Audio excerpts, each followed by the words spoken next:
First of all, we have to discuss centripetal force. We know that the centripetal acceleration of a particle in the circular motion is given by A is equal to V square by R, where R is the radius of the circular path and V is the velocity of the particle.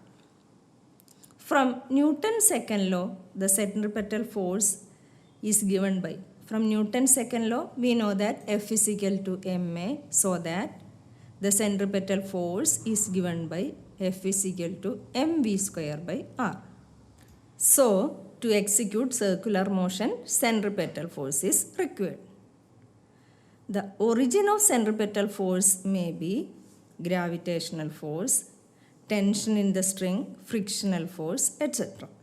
In the case of a whirling motion of a stone tied to a string, അതായത് ഒരു ചരടിൽ കെട്ടിത്തൂക്കി നമ്മൾ കറക്കുന്ന കല്ല്, the centripetal force is provided by tensional force on the string.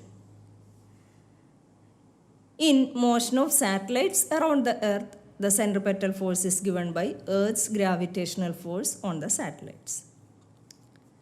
And when a car is moving on a circular track or circular path, the centripetal force is given by the frictional force between the rod and the tires. Now, we have to discuss the motion of a car on a circular level road. നമ്മൾ ഫിഗറിൽ കാണുന്നുണ്ട് ഒരു circular level റോഡിലൂടെ ഒരു car move ചെയ്യുന്നത്.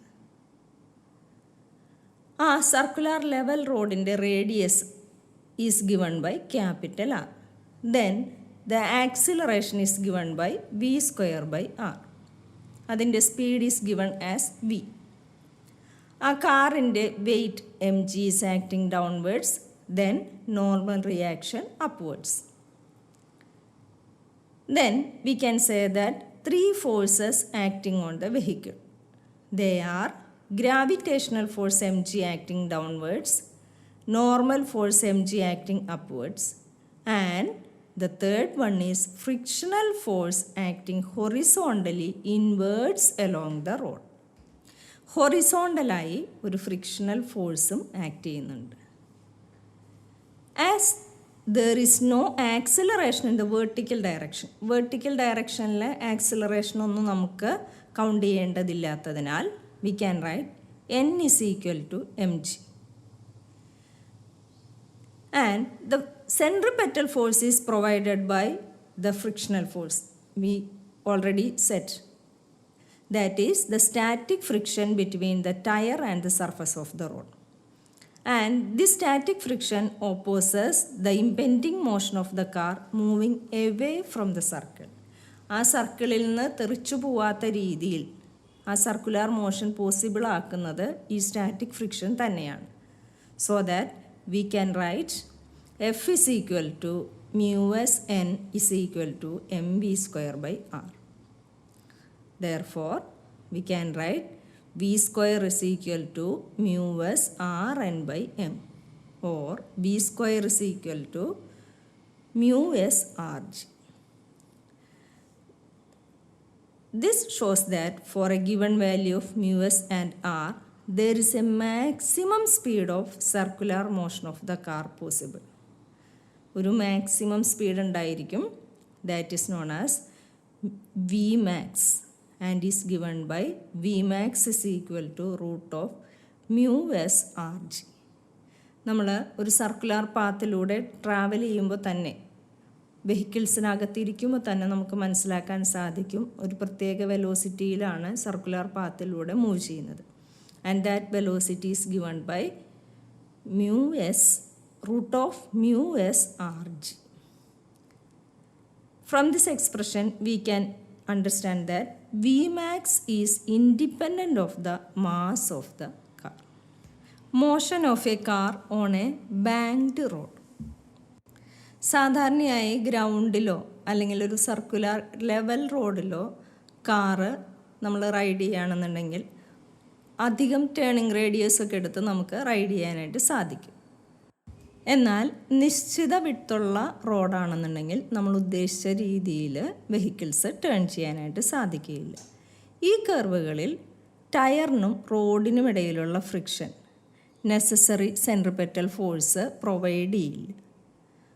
അപ്പോൾ ഉണ്ടാകുന്ന friction ടയറിന് wear and tyre ഉണ്ടാക്കുന്നു. അതുകൊണ്ട് ഈ ഫ്രിക്ഷൻ റെഡ്യൂസ് ചെയ്യാനായി നമ്മൾ ഉപയോഗിക്കുന്ന ഒരു ടെക്നോളജിയാണ് റോഡിൻ്റെ ഔട്ടർ എഡ്ജ്, അതായത് ആ കേർവ്ഡ് പാത്തിൻ്റെ ഔട്ടർ എഡ്ജ് ഉയർത്തി പണിയുക എന്നുള്ളത്. ഈ ടെക്നോളജിക്ക് നമ്മൾ പറയുന്ന പേരാണ് ബാങ്കിങ് ഓഫ് കേർവ്സ് അല്ലെങ്കിൽ ബാങ്കിങ് ഓഫ് റോഡ്സ് എന്ന് പറയുന്നത്. ഇങ്ങനെ ചെയ്താൽ normal reaction of the road, അതിൻ്റെ ഒരു component will be available to provide the centripetal force. ഈ മെത്തേഡിന് പറയുന്ന പേരാണ് banking of curves. The process of raising the outer edge of the curved road above the inner edge is called banking of roads. What is meant by angle of banking? The angle that the surface of banked road makes with the horizontal is called angle of banking. Banked റോഡിലൂടെ ഒരു vehicle move ചെയ്യുന്ന ഡയഗ്രമാണ് ഇവിടെ കാണുന്നത്. Then the various forces acting on the vehicle are the gravitational force, that means weight of the car, mg, acting downwards. At the same time, the normal force, n, normal to the road.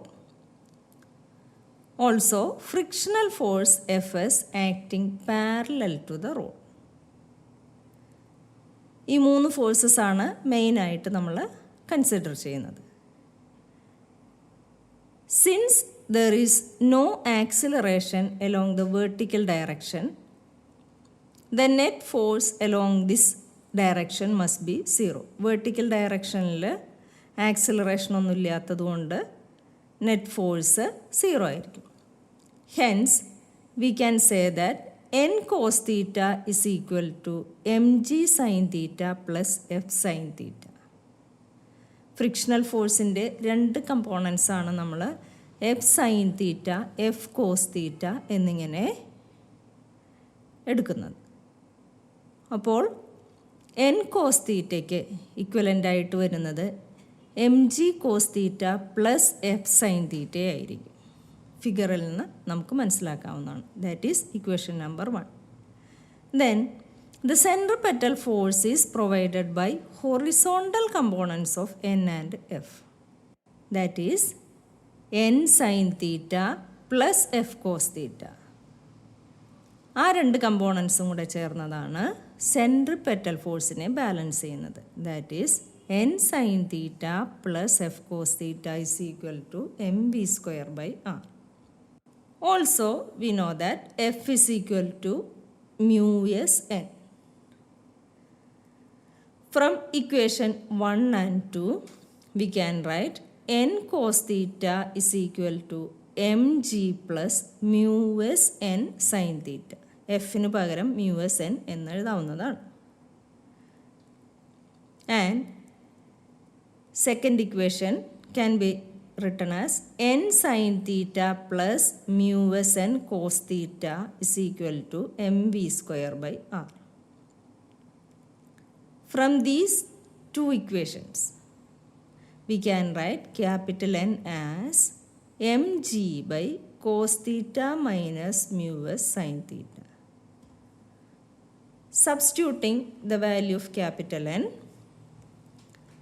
finally we get Vmax is equal to Rg into mu s plus tan theta divided by 1 minus mu s tan theta whole raised to half. This is the maximum possible speed of a car on a banked road. We can see that this is greater than the maximum possible speed of a car on a flat road. In this case, if we substitute mu s is equal to 0, we get V0 is equal to Rg tan theta whole raised to half. At this speed, the frictional force is not needed at all to provide the necessary centripetal force. Driving at this speed on a banked road will cause little wear and tear of the tires. Friction ഇല്ലാത്ത കേസിലാണെന്നുണ്ടെങ്കിൽ velocity is given by R G tan theta whole raise to half ആയിരിക്കും. പക്ഷേ ഇത് ടയറിന് wear and tear ഉണ്ടാക്കുന്നതായിട്ട് നമുക്ക് കാണാൻ സാധിക്കും. ഓക്കെ.